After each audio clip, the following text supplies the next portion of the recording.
Hello, ladies and gentlemen, and welcome back to the Steel City Sports Report, where we talk everything Steelers, Penguins, and Pirates. I am your host, Brady Vini. We are on day 2 of Beat the Heat here in Western Pennsylvania, and with the heat it being hot outside the news, it is hot in the Pittsburgh sports world. Aaron Rodgers was on Pat McAfee today. What did he have to say? The Pittsburgh Penguins, they now have 2 first-round picks in the upcoming NHL draft this Friday, and the Pittsburgh Pirates and their young guns, they get it done in Milwaukee last night, taking game 1 of the series against the Brewers. Welcome all of you to the live stream here this fine evening. First thing is first, if you are new here to the live stream, please hit that subscribe button and turn on notifications so that you never miss when I am live again. Also, feel free to like and share this live stream and get any comments, questions, thoughts, opinions that you have in the comments section on YouTube. I can pop up what you put in there on the screen at a moment's notice, and we can interact that way. Hope you all are having a great day today. It is a great day in the neighborhood in Pittsburgh.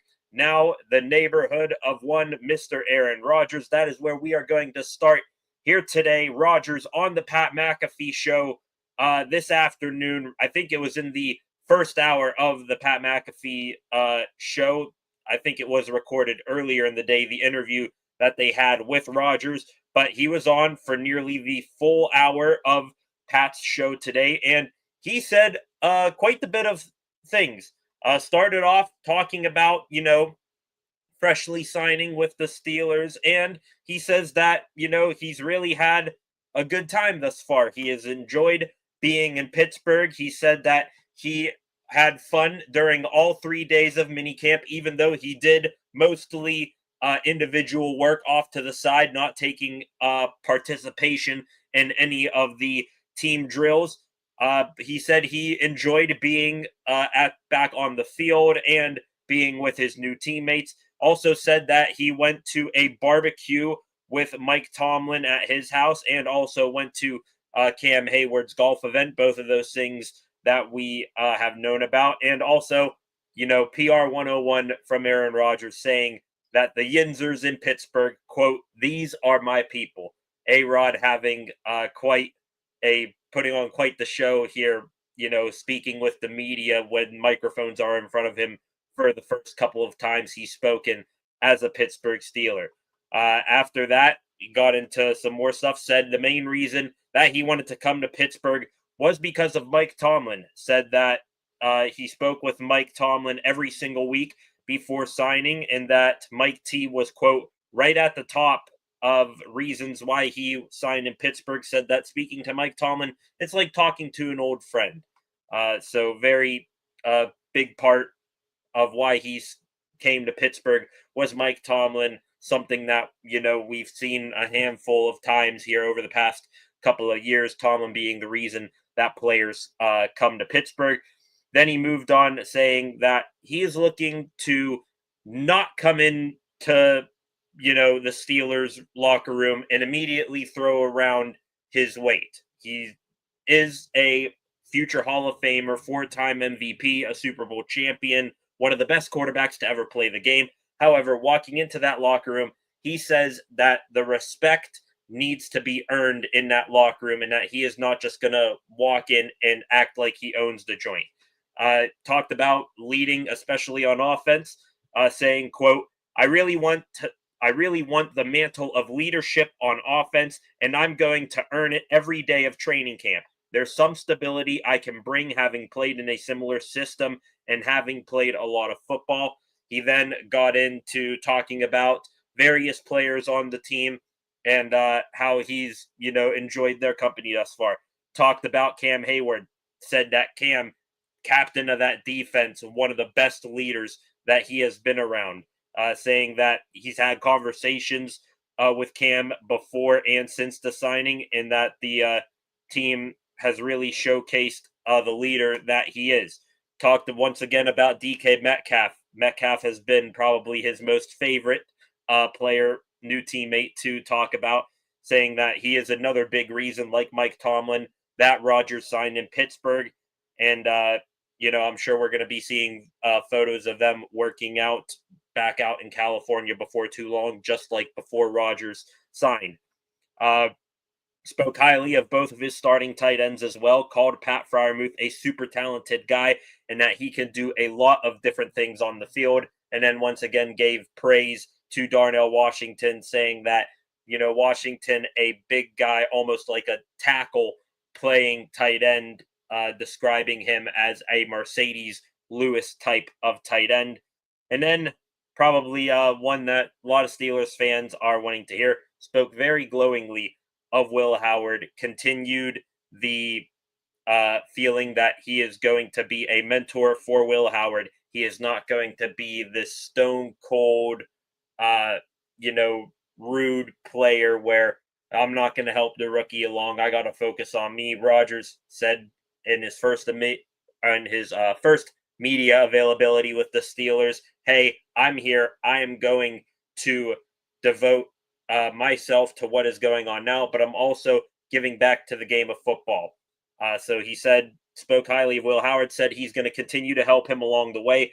Gave a very good quote on Howard right here, saying, "I was impressed by him. Obviously, he worked once with the rookies, came out today.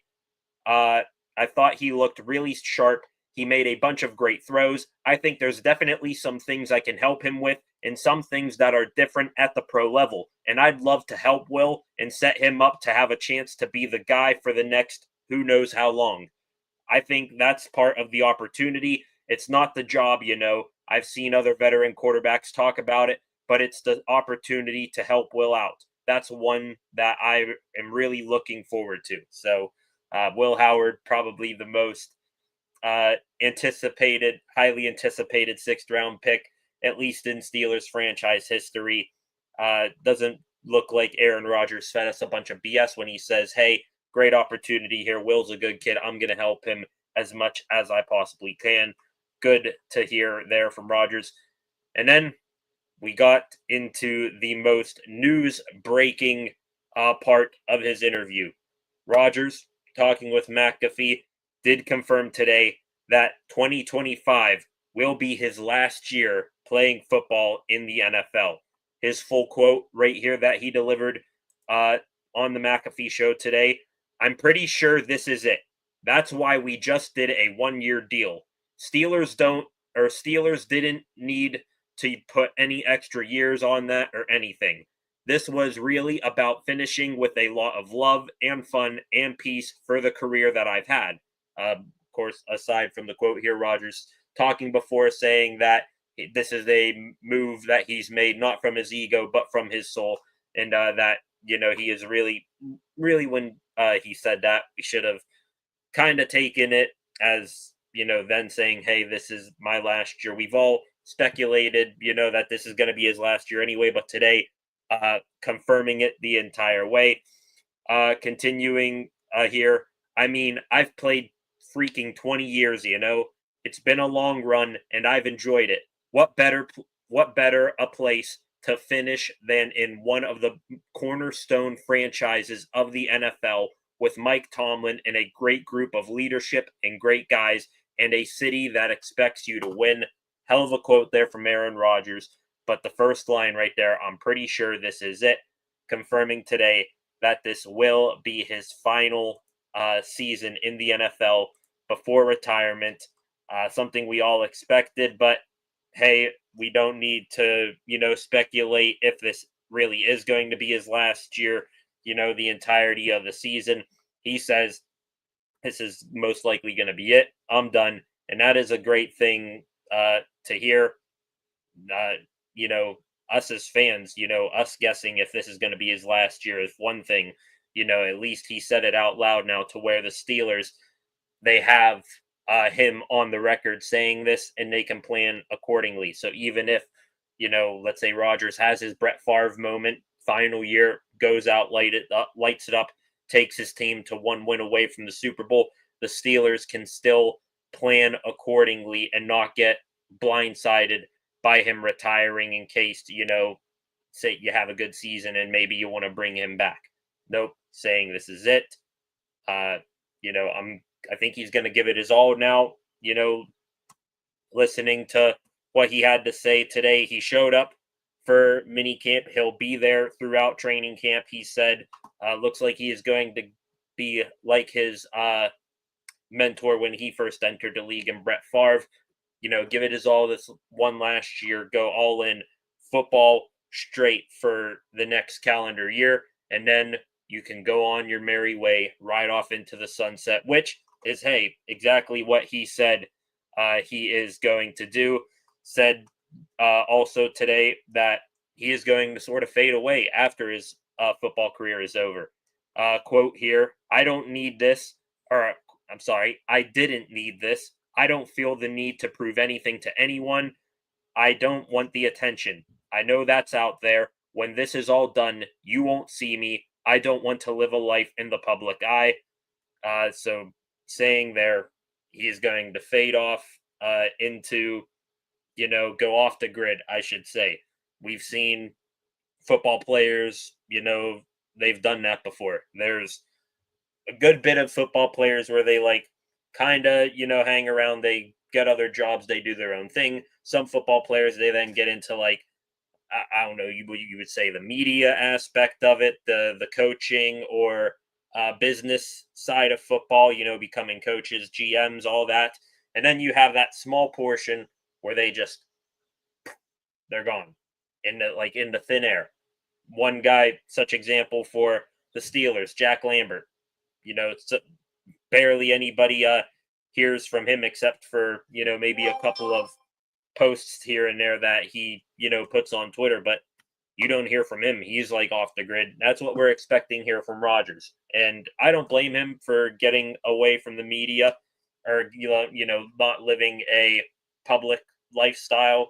For those of you like me who have watched the Aaron Rodgers documentary on Netflix, Enigma, the media, they've kind of had it out for him for a while, or at least it feels like that to him. So he's going to fade away. Also, he addressed the stuff about people speculating, is he actually married or not? He said that he addressed that saying, my private life is staying private. What's the entitlement to information that we have in society these days? It's a sick society. You know, saying like it's bull how players, you know, their addresses get leaked. He mentioned, and I've talked about it on this platform before, you know, just seeing posts of it on X, people saying, oh, this is where Aaron Rodgers is now living. This is the house he's buying or renting in Sewickley Heights. Here's what it looks like inside and outside. Got like a 3-par golf course, a horse stable, all that. He's gonna get away from it all after this, his final year in the NFL, saying word for word today, this is probably it. So interested to hear what you guys think on this. Aaron Rodgers calling his shot, saying he is going to retire after this upcoming season, going to give it one final big push here in this last season. Okay, one night stand with the Steelers before settling down off the grid. Going to move along here in a second with some Pittsburgh Penguins news here today. Some big news, honestly. This was going to be the big news story of the day had it not been for Aaron Rodgers dropping the line that he will be most likely retiring after this year. For those of you new here, please subscribe to the channel and turn on notifications so that you never miss when I am live again. We gained 2 new subscribers in the last 24 hours. Thank you to those 2 new subscribers who did so. I appreciate it very, very much. Also, like and share this live stream right now and comment in the live chat any thoughts, opinions, questions that you have on the Aaron Rodgers news here today, or anything else that we happen to talk about. Also, and now we are going to move on to the next thing that I want to talk about. The Pittsburgh Penguins, ladies and gentlemen, they now have 2 first-round picks in the NHL draft scheduled to take place starting this Friday. it was Peter Baugh, who covers the New York Rangers for The Athletic. He was the first to break today that the Rangers, they are sending the number 12th overall pick to the Penguins today, completing the JT Miller trade that they made during last season. In this situation, New York, they will keep their 2026 first round pick. Just to recap how the Penguins acquired this 12th overall pick. Last season, the Rangers, they acquired JT Miller from the Vancouver Canucks, sending their first round pick in 2025 to Vancouver with conditions that it is top 13 protected, meaning if that pick falls in the top 13 picks of the draft, they have the opportunity to reclaim that first round pick and then give their first round pick next year in 2026 to Vancouver instead.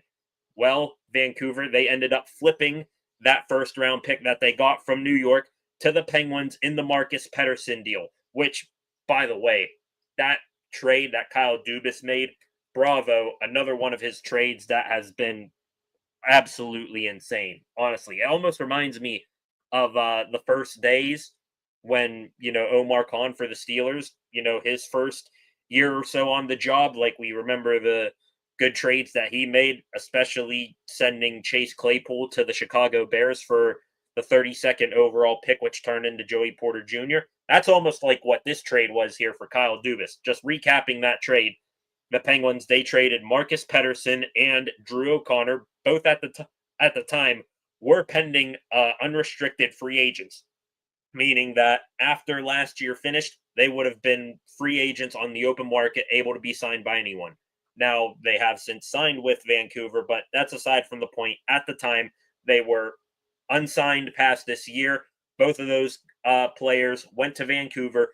In return, the Penguins, they got that first overall pick that the Canucks acquired from the Rangers for JT Miller, as well as Melvin Fernstrom, who was the Swedish Hockey League Rookie of the Year. Hell of a prospect. He just signed last week his rookie contract with the Penguins, as well as Danton Heinen. He is still with the team right now. I'm not sure if he is a unrestricted free agent or not. I think he's got 1 year left, one more year left on his deal. Hang on, wait. Let me check that real quick. No, he is still under contract. So Danton Heinen still under contract, third, fourth line winger, and also at the time defenseman Vincent Desharnais, who was then flipped at the trade deadline last year for a fifth round pick. So the Penguins, for Drew O'Connor and Marcus Pettersson, got a first round pick, a fifth round pick, a bottom six winger, and the top rookie in the Swedish Hockey League last year.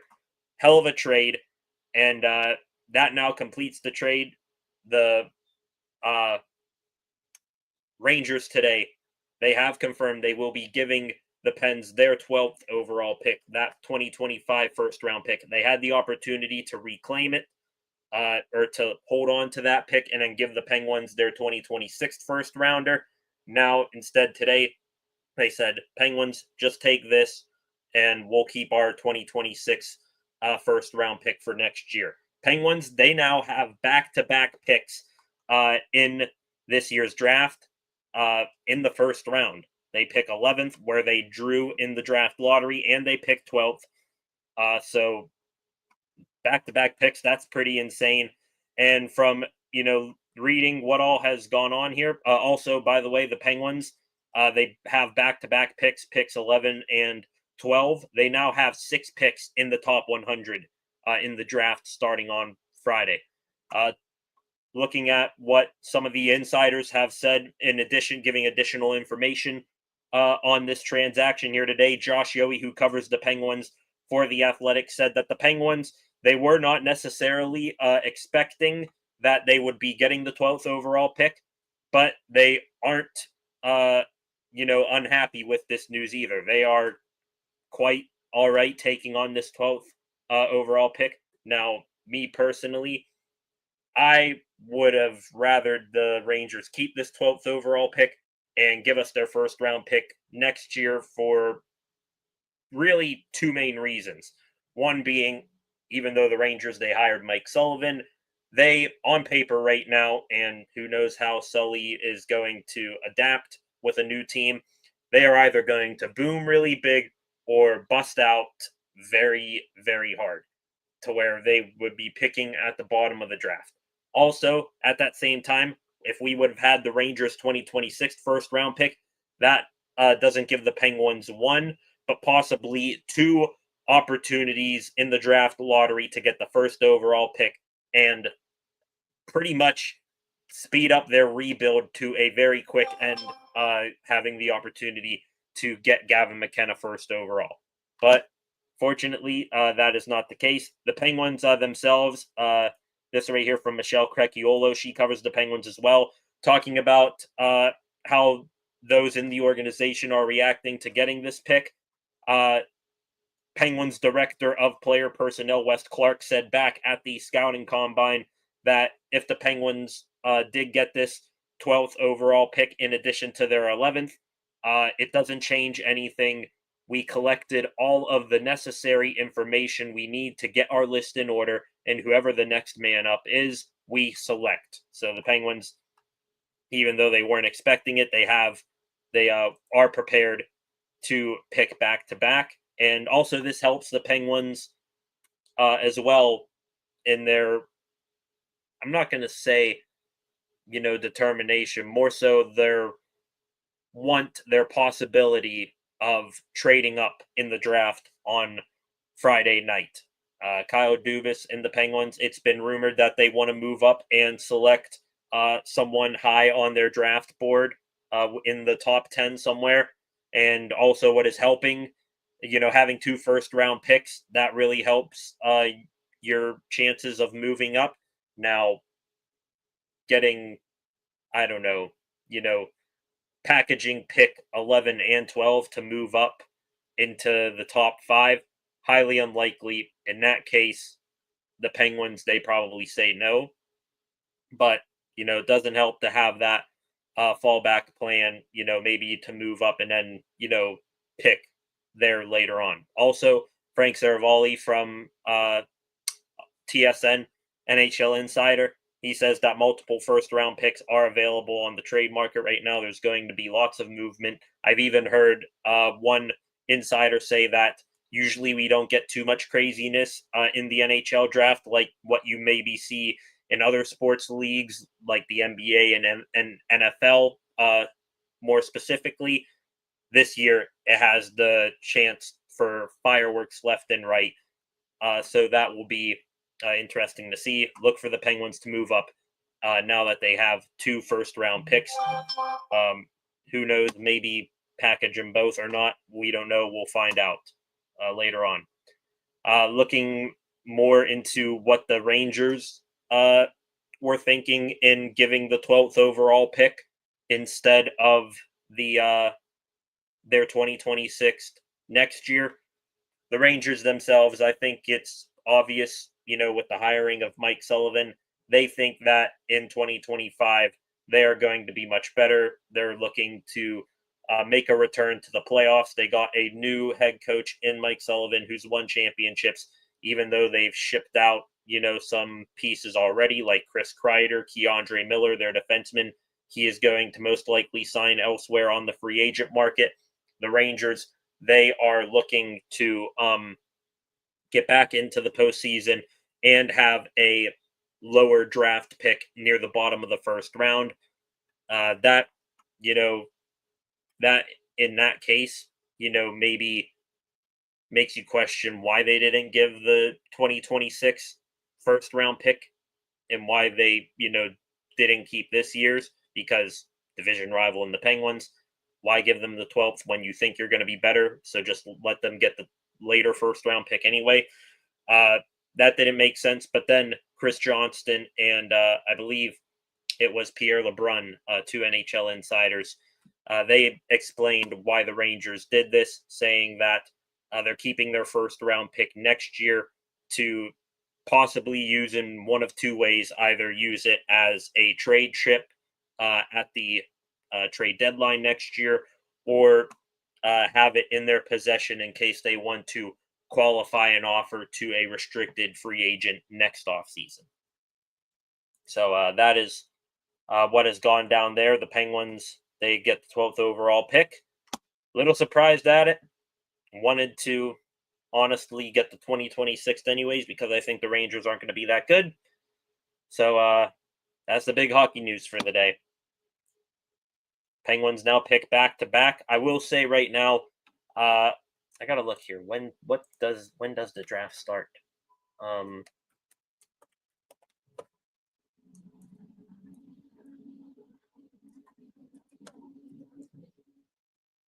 It is 7 p.m. on ESPN on Friday. Okay, so that's when it starts. Okay, so 7 p.m.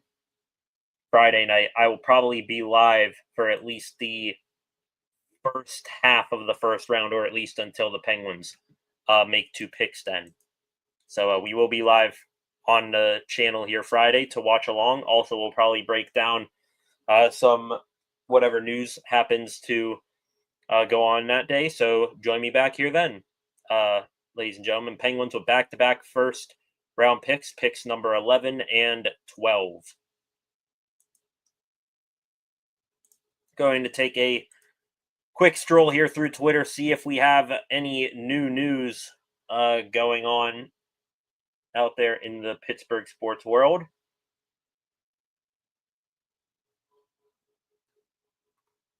Looking,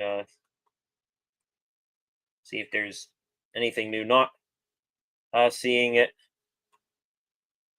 too much here. Seeing a possible trade could be going down between the Islanders and Buffalo Sabres, 2 Eastern Conference teams in the not too distant future.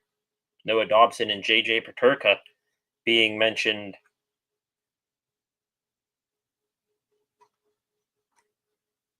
Ooh, just looking here at a graphic from Bar Down, 7 of the top 10 picks in the 2019 NHL draft have moved on from their original team after just 6 years.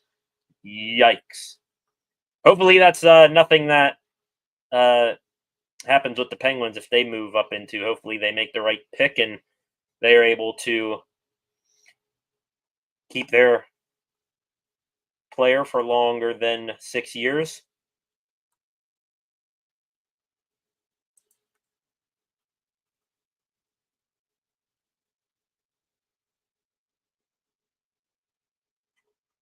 Okay, not seeing anything else. All right, we are going to move on here real quick, but in a second, let me go to the comment section. Flacco, welcome, Flacco. Long time no see. What do you think, Aaron Rodgers today?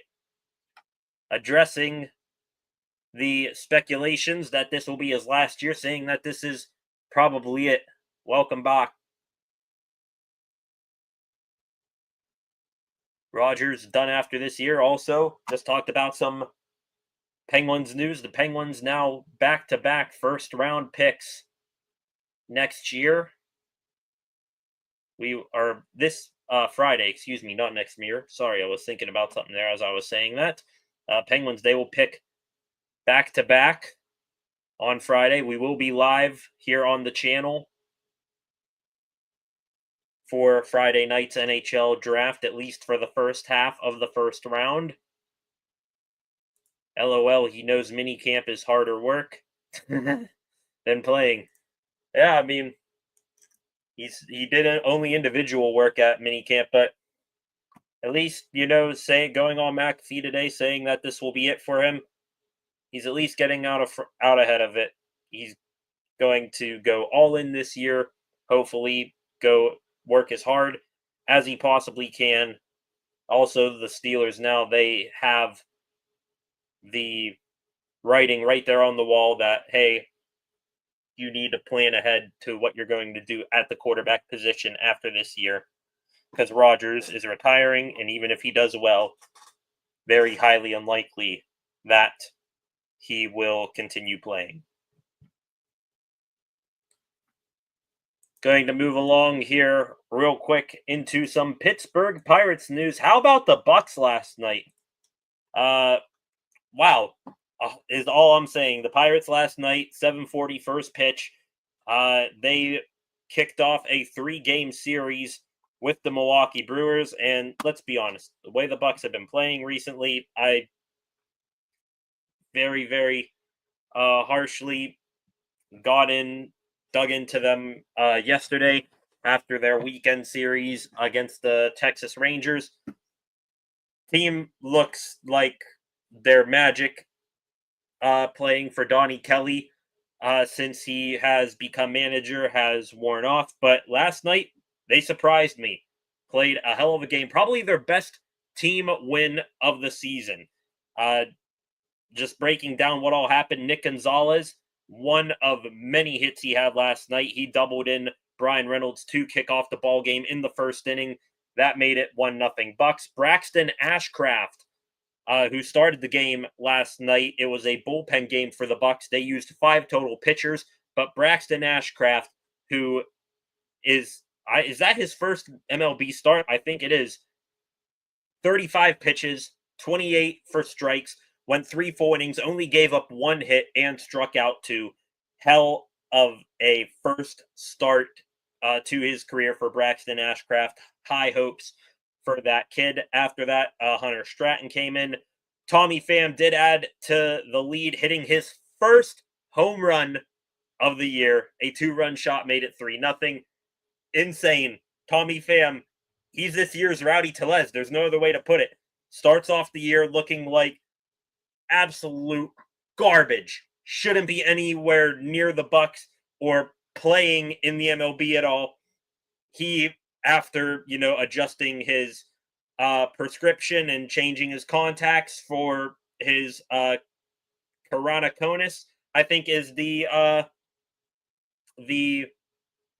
issue he has with his eyes. It's blurry vision. Barreled up a couple of baseballs on Sunday. Said afterwards, feel better now. Feels like my vision's better. Hopefully I get that first home run soon. Gets it last night. 3-0 Bucks. Brewers then began to scrap back. Bryce Terang, the second baseman for the Brewers, he singled home Christian Yelich. There was also a sacrifice fly that made it 3-2. Nick Gonzalez again, absolute machine with the bat. Double to right field. Brian Reynolds came across to score, even though Gonzalez got thrown out at second base. Christian Yelich, former All-Star, he then hit a home run, 2-run shot. That tied up the game at 4. Then Tommy Pham again, playing hero, singled into second base. And then Isaiah Kiner-Falefa, who he's been playing hot lately as well, might be the trade rumors circulating around him. Maybe he wants to, boost his interest from contending teams, or maybe earn a payday with the Bucks. Who knows? He hits a triple to right field. Tommy Pham comes all the way across from first to score. 5-4. Bucks win it last night. Nick Gonzalez, 5 for 5, 2 doubles, 2 RBIs. Also, now in just 75 at-bats this year. Remember, he started off the season pretty much on the IL for the full season. Hit a home run in the season opener down in Miami, got injured. We've only seen him in the big leagues now for around a month now. He is hitting .320 in 75 plate appearances on an absolute tear. 2 home runs, 7 RBIs, and .843 OPS. Maybe there's something there. Said last night that, breaking down Ben Cherington's comments from over the weekend, saying, we have a good foundation here, and I ripped him for saying that the Bucks have a foundation other than Paul Skeens. Gonzalez, maybe something there. I will be shocked at the sight of Nick Gonzalez. Well, not shocked, but wouldn't it be a refreshing sight for Ben Cherington to finally have just one bat in his 6 years at the helm, which, by the way, Ben Cherington, according to Dan Zangrilli of 93.7 The Fan, sounds like Cherington, he is not on too hot of a hot seat right now. Looks like he is going to run the draft, run the trade deadline, possibly even be back next year.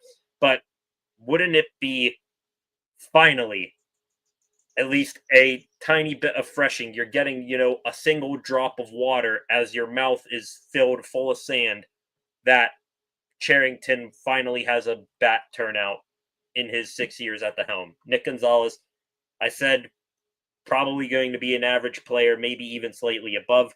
Could be something there with the bat, the way he's been hitting and the way he played last night. Also, Tommy Pham, 2 for 4. Cherington, I said this the other night, after Pham had a good Sunday game, said this last night. Cherington, seeing Pham hit that home run last night, be better with the bat, probably going to give him at least a little bit of a trade market to where instead of just DFAing him and eating all that money, you can pass him off to another team for a lottery ticket prospect. Also, Brian Reynolds, 2 for 5 last night with a double. He continues to heat up here, especially with that dad power being fresh off of his third kid. And also, again, just shout out to the bullpen. Hell of a game last night. Braxton Ashcraft, 3 innings. Hunter Stratton got hit around a bit, but was able to keep the Bucks with the lead, I believe. Chase Shugart then came in. Isaac Matson followed, which, by the way, Pennsylvania kid, Isaac Matson, I don't think you can send him down just like Braxton Ashcraft. What a find he's been for the bullpen. He has been very good lately. And then David Bednar, he came in to close it down. Best win of the year, team-wise, team win, not their best win like blowing out teams, but a thorough win throughout. What do you guys think in the comments? Let me know. Flacco here. It's good to show potential, even if it's once in a pink moon. Yeah, I mean, showing a little bit of something. They're pretty much flatlined for 3-4 games at a time, but every once in a while, you get a little blip on the radar. It's like, what was it? The Captain America movie, Winter Soldier, I think, when Nick Fury, they said, Nick Fury got assassinated, but then they were able to bring him back to life and they got his heartbeat to 1 beat a minute. It's kind of like what the Bucks are throughout this season. Every once in a while, just, oh, hey, there's something there. And then watch tonight, 7:40 first pitch. They'll probably fall flat on their faces and, remind us of why they are dead last in their division at the bottom of the league in general. So we'll celebrate last night because few and far between there's been reason to celebrate with this team. We'll see how tonight pans out. Who knows? O'Neill, the lineup for tonight's ball game, 7:40 first pitch again. O'Neill Cruz in center field. Andrew McCutchen, designated hitter. Brian Reynolds in right again. Nick Gonzalez at second base, batting cleanup. Spencer Horwitz at first base. Key Brian Hayes at third. Adam Frazier is in left tonight, off night for Tommy Pham. Henry Davis, he will catch tonight, batting 8th, off night for Joey Bart, and Isaiah Kiner-Falefa at shortstop. Henry Davis catching tonight, batting 8th. Probably going to be back-to-back games played for him with Paul Skeens pitching tomorrow afternoon. So let's hope that the Bucks do well tonight. Also, they did make a roster move just now. Hunter Stratton, who did pitch as a part of the bullpen game last night, he is back on his way down to AAA Indianapolis. Just a one-off appearance for him. The Bucks, in a correspondent move, they have brought up right-handed pitcher Michael Darrell Hicks. Darrell Hicks, he was claimed off of waivers earlier in the month from the LA Angels.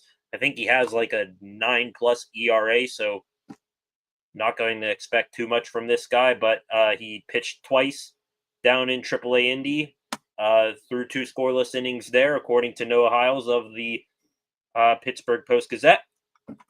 So we'll see how it plans out.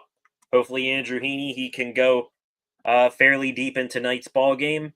Give the bullpen somewhat of a, easy night.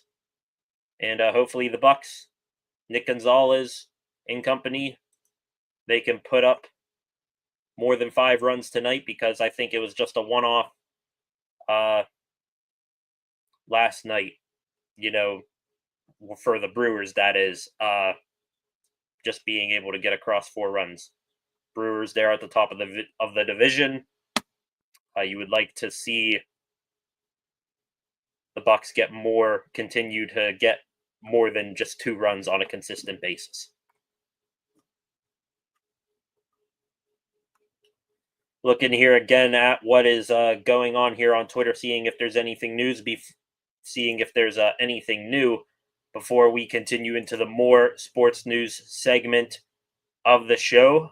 Batting practice going on up in Milwaukee right now. Noah Hiles, who I just talked about, posting O'Neal Cruz has hit a ball over the Toyota RAV4 in right center field. He also hit one off of a smaller jumbotron in right field during batting practice. So Cruz demolishing a ball. That is way out there. It's I think 408 to dead center there in America Family Field. I'm still trying to, keep myself from calling it Miller Park for what that was called for years. Miller Park, in Milwaukee, kind of like how we still call it Heinz Field in Pittsburgh. So, O'Neal Cruz absolutely demolishing baseballs in batting practice. Looking here, seeing what else is going on. Whit Merrifield, longtime MLB big leaguer, after a 9-year major league career, he is retiring.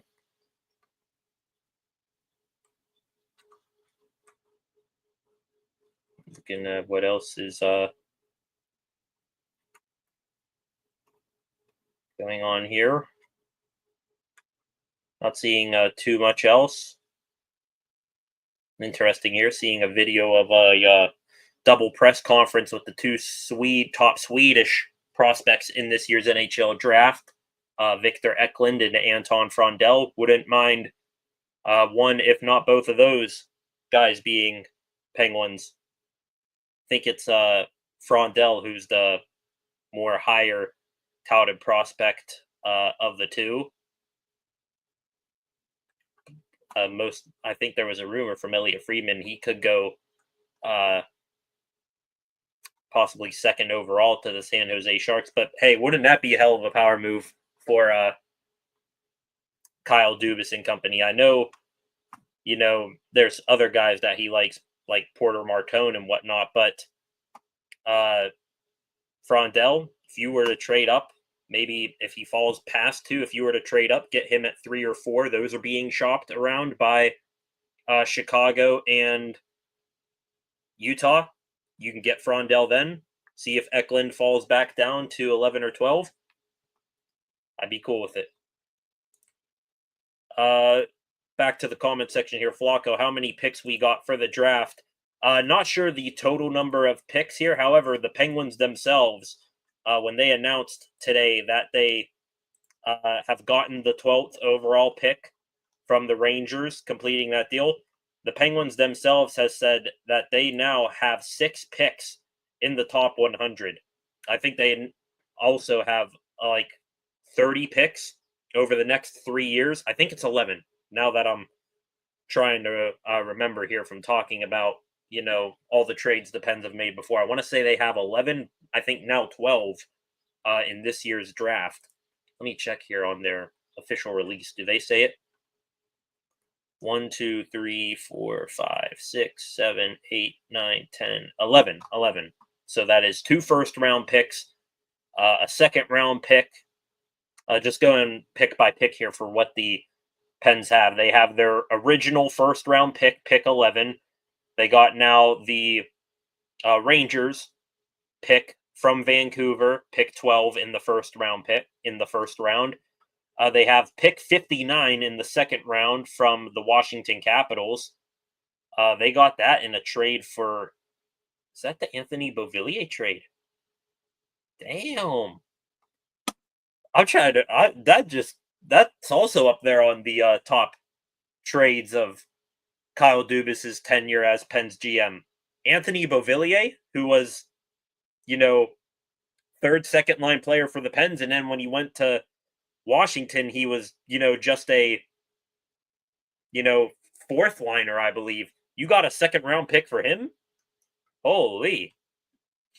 They got their original third round pick, 3 picks in the third round. Pick 73, which was theirs. Pick 84, which was acquired from the Nashville Predators in 2024. And pick 85. So back to back in this draft. Pick 11 and 12, also pick 84 and 85 that they got from Nashville. Pick 85 they got from St. Louis. 84 from Nashville, 85 from St. Louis. Pick 1 pick in round 4, pick 105. 2 picks in round 5, pick 130 and 148. They acquired those from Washington and the Rangers, respectively. And 1 pick in round 6 and 7. So, hell of a haul there. Get to work, Dubas. Right now, I know we're rebuilding here, but if Anton Frondell or Porter Martone are available there at 3 or 4, I think Matthew Schaefer is going to go first overall, the defenseman to the Islanders, especially if the Islanders end up trading their current top defenseman, Noah Dobson. Matthew Schaefer goes 1 overall, and then the Sharks, they're rumored to possibly be taking Frondell, but if they don't, if they take someone else, if Porter Martone, or Anton Frondell are available at 3 or 4, pick 11 or 12, preferably pick 12 with with maybe a third round pick, and then, I don't know, Erik Karlsson. Even at that point, I know they're shopping them as well, Rickard Rakell or Brian Rust. I'd make that deal to go up, get Anton Frondell, and then see if Victor Eklund falls to you. I would absolutely love to get a pair of Swedes on Friday night. Well, wow, that's awesome. Yeah, hell of a haul Kyle Dubas has brought in. I want to say it's 29 or 30 picks over the next 3 years in the NHL draft, including the one coming up this weekend, starting Friday night, which we will be live for. 6 of you in here right now. Come back Friday night. I will be live for at least the first half of the first round of the NHL draft. See what the Pens do with their 2 first rounders. But yeah, Penguins rebuild. It's looking strong so far. 30 picks, around 30 picks over the next 3 years. 17 of those, which are in the first 3 rounds. Hell yeah. Now it's time to execute the next phase of the plan here, Dubas. Okay, we are going to move into the more Pittsburgh news segment of the show. Let me go right here. Let's move back into the football world here for a second. Talk about Jalen Ramsey. Been a minor talking point for the Steelers for about the past week now, ever since Jair Alexander signed with the Baltimore Ravens, decided to go play with his college buddy, Lamar Jackson, instead of joining his former quarterback in Aaron Rodgers here in Pittsburgh. Now, Jalen Ramsey, top corner available on the trade market. Steelers, they've been rumored to be in on him. They have now been confirmed to be in on him. Adam Schefter, ESPN, NFL insider, best insider out there, he reported today that the Steelers, they have made a call and they have been in contact with the Dolphins about Jalen Ramsey. Love that. Please. I think our defensive back room is stronger, but still, depth kind of lacking. Deshaun Elliott, Minka Fitzpatrick, Juan Thornhill, safety's pretty good. Corner, though, unproven. Joey Porter Jr. took a step back last year. 34-year-old Darius Slay, who wheels could fall off at a moment's notice. After that, Corey Trice, Brandon Echols, James Pierre. You need more depth at that position. Jalen Ramsey, he'd come in here, he'd be a starter. If not, you'd have a hell of a three-man rotation between him, Slay, and Porter. I would love that. Unfortunately, Schefter, just like Jerry Dulac of the Pittsburgh Post-Gazette, just like Alan Saunders of Pittsburgh Steelers Now, one of the many insiders nationally and locally saying that it is unlikely that the Steelers land him. It's not zero, but it's unlikely. That sucks. That really hurts. Hopefully the Steelers, they can have, if they don't trade for Ramsey, which, more I think about it, as much as I would love to have the caliber player of Jalen Ramsey, what you are going to be giving up in a trade and what you are going to be forced to pay him, that's where I think, it's unlikely why the Steelers were to get him. So hopefully Steelers, they have something fall in their lap. Maybe in the later stages of training camp when teams need to cut down their rosters, maybe a good corner somewhere gets let go of. Steelers can then pounce on that. We will see. Jalen Ramsey, the Steelers are interested in him. They have called the Dolphins about him, but they are unlikely to get him, according to Adam Schefter. Back to the comment section real quick. Ramsey would be an asset. I like Beanie Bishop, LOL. They gave him hate, but he did okay. Cam came back and was worse. Yeah, Cam Sutton, that is. I hope you're not talking about Cam Hayward. Cam Sutton, yeah, he was. Yikes. Didn't Sutton, by the way, he's a free agent, but wasn't he, in the Steelers building still, working out, all the way up past the draft? So, yeah, hopefully no Cam Suttons. If you see someone get cut somewhere, please make it a good one and bring him in. Also, Beanie Bishop, I mean, he did all right. I'm not going to say that he did good. I'm going to say he did all right. There were certainly parts of his rookie season where you clearly saw that he was an undrafted free agent. Then you had other shining moments, two of which came against the current Steelers quarterback, Aaron Rodgers, who kind of threw one interception right to Beanie, and another one, I think, got tipped off of a wide receiver's hands right to Beanie. So I think Brandon Echols, he's going to be more of a slot corner competing with Beanie. But outside, though, Porter and Slay. After that, Trice and, yikes, James Pierre. Hopefully something comes across the line soon. Yeah, Cam came back and he was the worst. Yeah. Who's somebody who was far from the worst defensive back on the Steelers last year? Deshaun Elliott. Continuing on here with the news, officially he has his extension with the Steelers has been recognized by the team. They posted an hour ago.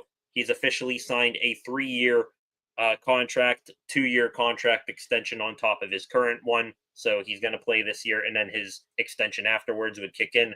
Glad to have Deshaun Elliott back. He was, aside from Cam Hayward, you could probably make a case that Deshaun Elliott was the best defender on the Steelers last year. I think by far the best defensive back. He had one interception, which I think was in the first game of the year. But after that, just a tackling machine. I think he led the team in tackles. But glad to have him back. He's not elite to where he is going to go out there and be a make or break difference maker week in, week out.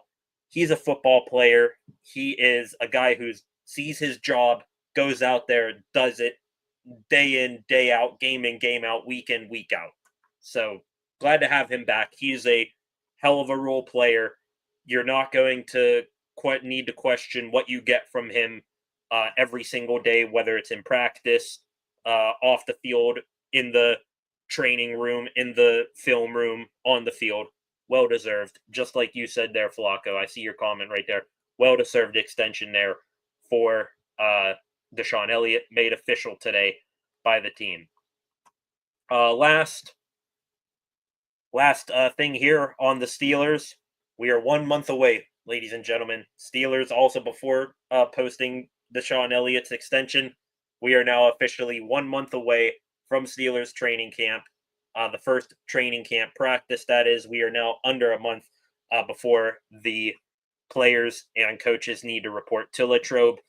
Excited about that. I'm sure here in about maybe 2 weeks, you'll start seeing the hype up videos on the Steelers social media pages where they show the trucks getting loaded up with all the equipment on their way to St. Vincent College in Latrobe. So, damn, I'm getting goosebumps. The underwhelming Bucco season has made me thirsty for Steelers football quite early this year. At least last year, us Pittsburgh sports fans, we were fortunate enough that the Bucks were, good enough to where they actually carried us into training camp as a very compelling talking point.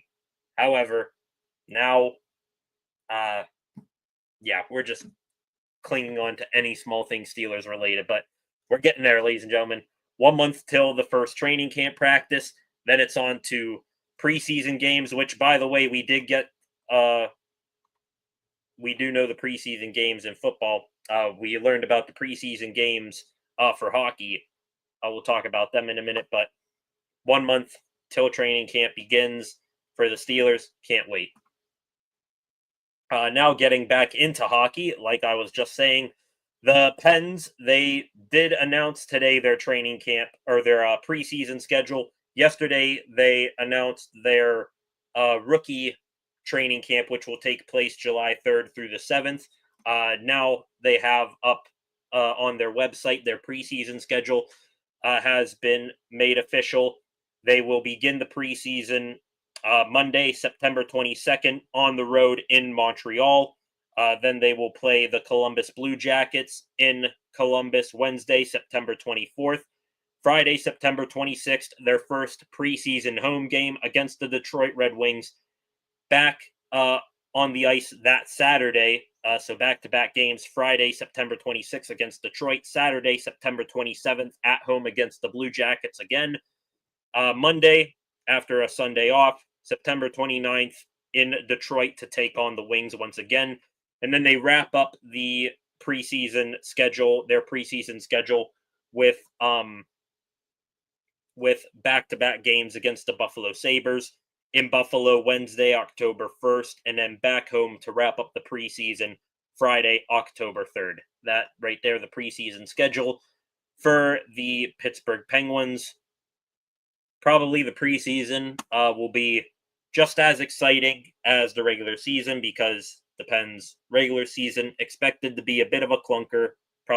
They're probably going to tank out for the first overall pick next year and to get Gavin McKenna. But hey, preseason, you see a lot of prospects. You barely see, the elder statesmen, but we'll get a look at a lot of the prospects that the Pens will continue to bring in on top of the ones they've already brought in. So should be a very exciting preseason to watch. Back here to the team, and speaking of elder statesmen of the team, the Fourth Period podcast, which has, I believe, David Pagnotta, an NHL insider, on it. Rumor from them is that Erik Karlsson, we talked about him on this channel for a while now, him being the most likely player on the Pens currently to be traded elsewhere, either, as soon as this Friday for the draft or, later on in the offseason, maybe in a couple weeks. Karlsson, speaking of him, he reportedly is willing to waive his no movement clause for a contending team. I think he has not sure if it's a full no movement clause or if it's like a 10 or 15 team, something like that. But he will be willing to waive for a contending team. trying to think about, what teams could be, seeking his services. Maybe the Edmonton Oilers, after making back-to-back Cup finals and failing to win it all. They've been linked to Karlsson in the past. Maybe they finally, just say, hey, Connor McDavid's going to be on the last year of his deal. Let's push all in here, see if we can get Karlsson, shore up our defensive core. LA Kings, maybe they're interested in him, looking to get over the hump after getting knocked out in the first round for the past 4 years by the Oilers. Trying to think what other teams there are out there. I know this is kind of a bold one. I hadn't thought of it until now. What about the Florida Panthers? Aaron Ekblad, their top defenseman, he's most likely going to test the free agent market. I've heard Toronto and Edmonton are at the top of the team list of teams bidding for his services. Not, impossible, far from impossible, but unlikely that Aaron Ekblad stays in Florida. And after losing Brandon Montour last offseason, the Panthers, they would have little left there in terms of star power other than Seth Jones on their blue line. Could they get Karlsson? Maybe sends up a, Mackie Samoskevich, one of their, young prospects who's NHL ready. Maybe another draft pick. Who knows? Just thought of that right now. But we'll see what happens. Erik Karlsson willing to waive his no movement clause for a contending team. Also, same thing from the fourth period podcast with Pagnotta.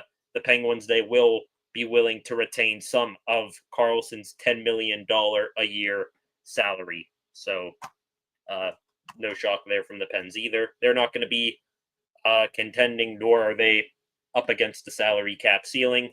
Retaining $2-3 million on Karlsson to get a better deal. Not the end of the world.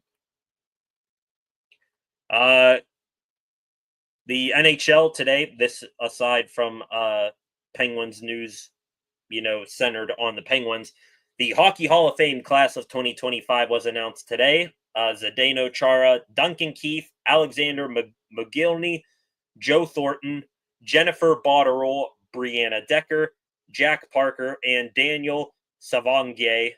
Those are the inductees into the 2025 Hall of Fame class. Congratulations to all of them. Chara, absolute pain in the ass to play against for so many years with the Boston Bruins. Duncan Keith, 3-time Stanley Cup champion with the Blackhawks. Alexander Mogilny, Buffalo Sabres legend. Joe Thornton. Sorry, I don't think Thornton ever got a cup. But, sorry, we kind of had to beat you in 2016. So congratulations to them and everyone else in that draft class. Unfortunately, as it relates to our Penguins, Sergei Gonchar, one of the Penguins, former Penguin, he did not make the Hall of Fame this go around. Maybe next year. We'll wait and see. Last thing here in terms of Penguins news, continuing talking about the draft this Friday, talked about it last night that the Pens, they have been posting videos of certain prospects, sort of hyping them up in 60-second highlight packages, prospects in this year's draft, specifically first-round picks. They did Anton Frondell, Justin Carbonneau, Keyshawn Eichenson. Want to say Victor Eklund was one as well. Porter Martone, maybe. They continued that today, posting 4 hours ago. Jackson Smith, some video packages of his highlights. Also, him working out at the scouting combine and him meeting formally with the Penguins and general manager Kyle Dubas. We'll see if there is anything coming of that. Want to see if any of these prospects that they have put out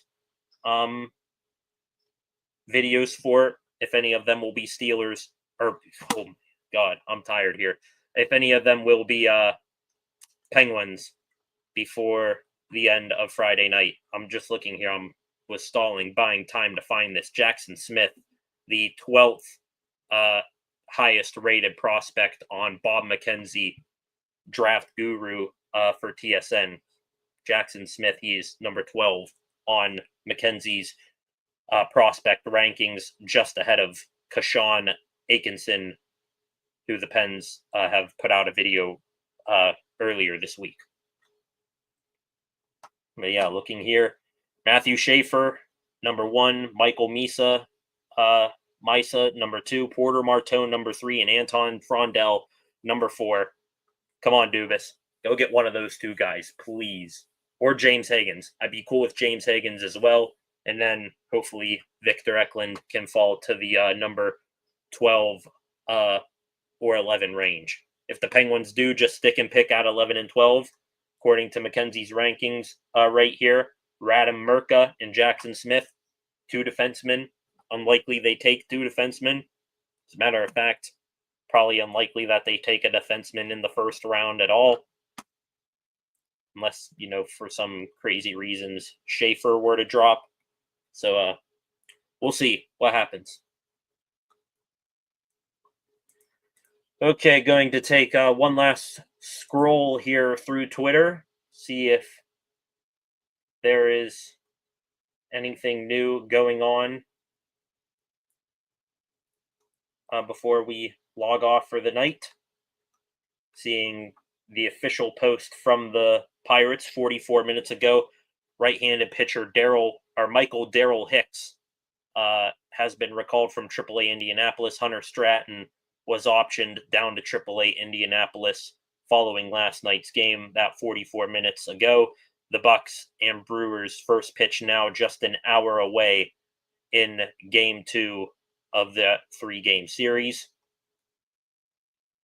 Seeing the Steelers here, they've posted a picture of Deshaun Elliott. We just talked about his extension becoming finalized. There's a picture of him as a youth suited up in some Steelers gear. Now he gets to stay in the black and gold for 2 more years beyond this upcoming season. Great to have Deshaun Elliott back.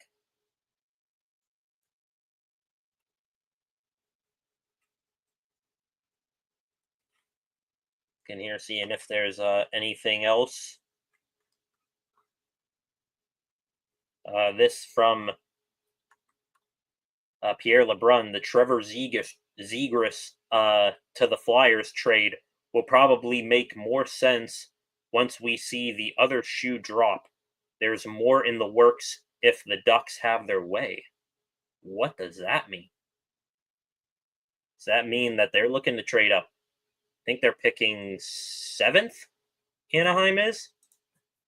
Where did they pick?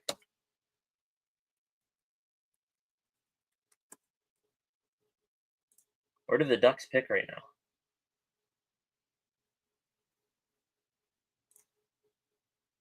They got a 2nd-round pick and a 4th or a 5th for Zegras. They pick 10th, right ahead of the Pens. Uh-oh. So, the Penguins, they have some competition right there. Even though the Pens have 2 firsts back-to-back, 11 and 12, the Ducks at 10. They have a extra 2nd-round pick to play with. They could be bidding for one of those higher draft picks as well. Chicago and Utah. We'll see if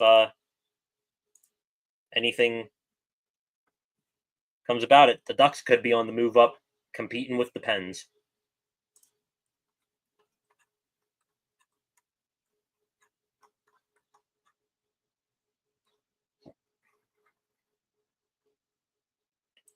Anything else here? Chris Johnston of The Athletic sounds like Brad Marchand stay with the Panthers. No shock there.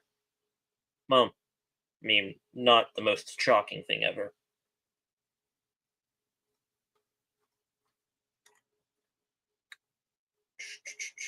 Okay. All right, not seeing anything else. So that is going to do it for this evening, ladies and gentlemen. Thank you all for joining me back here today. Once again, hope you all join me back here tomorrow. We'll be live tomorrow and Thursday at the same time, just talking what goes on throughout the day, news wise. And then we will be back on Friday live for the first half of the first round of the NHL draft. Uh, we are up to 412 subscribers now. So we gained one new subscriber during the stream tonight. Thank you to you, beautiful person who did so. I cannot see who you are, but thank you very, very much for subscribing. I appreciate it very, very much. Up to 412 now. 412. That ain't the most Pittsburgh number out there. 412 subscribers on the channel. Thank you very, very much, ladies and gentlemen. I appreciate it. For the final time, like, share, and comment on this live stream. Subscribe to the channel. Turn on notifications if you haven't done so already. Thank you for joining me here tonight. We'll be back live tomorrow night around the same time. Same thing for Thursday, and then live for the NHL draft Friday night. Thank you all.